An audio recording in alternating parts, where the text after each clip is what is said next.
ప్రజా TV Telugu news.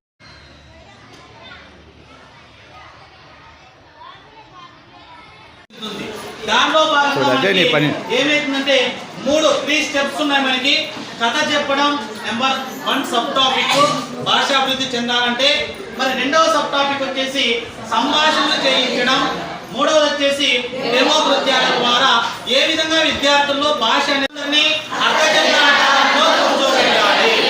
ఎప్పుడైతే అర్థచంద్రాకారంలో కూర్చోబెట్టడం యొక్క ఉద్దేశం ఏంటి మేడం? తరగతి గదిలో ఉన్న ప్రతి విద్యార్థులకు కనిపించాలి. అదే విధంగా టీచర్ కూడా కనిపించాలి. వాళ్ళకి టీచర్ తరగతిలో ప్రతి విద్యార్థి కూడా టీచర్ కూడా కనిపించాలి. కాబట్టి అర్థచంద్రాకారంలో కూర్చోబెట్టాలి. నెక్స్ట్ రెండవది వచ్చేసి మనం ఆ రోజు చెప్పినటువంటి కథ అయితేనేమి ఏదైనా ఒక టాపిక్ చెప్పేటప్పుడు ఖచ్చితంగా ఒక ఫిజికల్ యాక్టివిటీ, ఒక శారీరక కృత్యం ద్వారా విద్యార్థులు సన్నద్ధం చేసుకోవాలి, మన వైపు సిద్ధం చేసుకోవాలి. సో ఒక ఫిజికల్ యాక్టివిటీ అంటే శారీరక కృత్యం చేసినట్లయితే విద్యార్థుల్లో ఒక ఉల్లాసం, ఉత్సాహం రావడానికి ఒక రైమ్ ద్వారా కానీ ఒక శారీరక కృత్యం ద్వారా కానీ మనం చేసినట్లయితే ఆ రోజు చెప్పినటువంటి టాపిక్ సంబంధించి విద్యార్థులు మానసికంగా తయారు అవుతారు. కాబట్టి అది సెకండ్ స్టెప్ గా చెప్పడం జరిగింది. మరి మూడవ స్టెప్ వచ్చేసి కథ చెప్పేటప్పుడు మూడవది ఏం చెప్పినాం మేడం? Okay madam.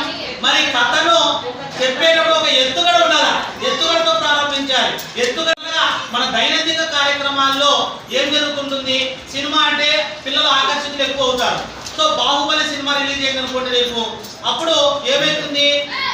విద్యార్థి మనవడు ఒక అవ్వ ఉంటుంది ఒక ఇంట్లోనో, అప్పుడు ఏం చేస్తుంది?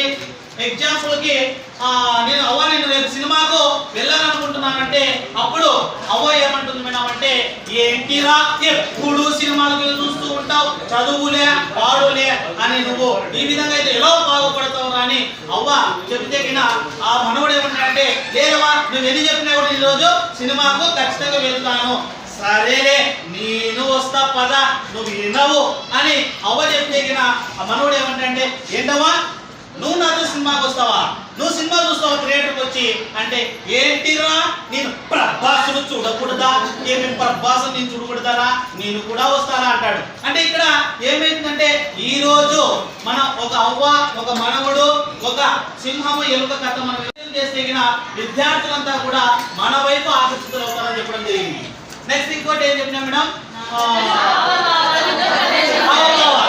భావభావాలంటే మేడం ముఖ కవలికలు మారుతూ ఉండాలి. ఏదో ఒక కథ చెప్పినప్పుడు కానీ, ఒక వర్ణమాల పరిచయం చేసినప్పుడు కానీ, ఒక అంకెలు పరిచయం చేసినప్పుడు కానీ, లేకుంటే ఒక ఇంగ్లీష్ ఆల్ఫాబెట్ పరిచయం చేసినప్పుడు కానీ ఒకే విధంగా కాకపోకుండా ఏమైతుందంటే ముఖ కవలికలు. ఇప్పుడు ఎగ్జాంపుల్ ఇక్కడ మనం ఒక టీచర్ అనే వ్యక్తి ఏ విధంగా ఉండాలని చెప్పిన ఒక కళాకారుడుగా ఉండాలి. ఇప్పుడు నేను క్లాస్ చెప్తున్నా మీకు అందరికీ మేడం. ఒకవేళ ఇట్లా కుర్చీలో కూర్చొని ఒకేసారి చెప్తుంటే ఏమైతుందంటే విద్యార్థులంతా కూడా నిద్రపోవడానికి అవకాశం ఉంటుంది. ఇలానే కూర్చొని మనం లెసన్ చెప్తుంటే కానీ, ఒక కథ చెప్పడం కానీ చేస్తుంటే వెనక నాకు కనిపించదు, ఒక టీచర్ వెనక కనిపించదు. ఏమైందో వాళ్ళు ఏం చేస్తున్న విషయం తెలియదు. అలా కాకుండా ఉపాధ్యాయుడు ఇలా ఒక కళా కదులుతూ మన ముఖ కవలికలో తేడా వస్తూ చెప్పినట్లయితే విద్యార్థులందరూ కూడా మన వైపు చూడడానికి అవకాశం ఉంటుంది. అది దాని ఉద్దేశం. ఒకటే చోట కూర్చొని మనం యాక్టివిటీ చేయించేటప్పుడైతే ఒకవేళ తప్పదు, కానీ ఏదో ఒక డెమో ఇస్తున్నప్పుడు మాత్రము ఖచ్చితంగా మనం ఏం చేయాలంటే అక్కడ ఇక్కడ పారాడుతూ ఉండాలి. ఒక నృత్యం ఏ విధంగా చేస్తామో ఉపన్యాస పద్ధతిలో కూడా ఎందుకు పోరబడుతుందంటే ఇప్పుడు కదులుతూ ఉంటే సారు నాకలు చూస్తాడు.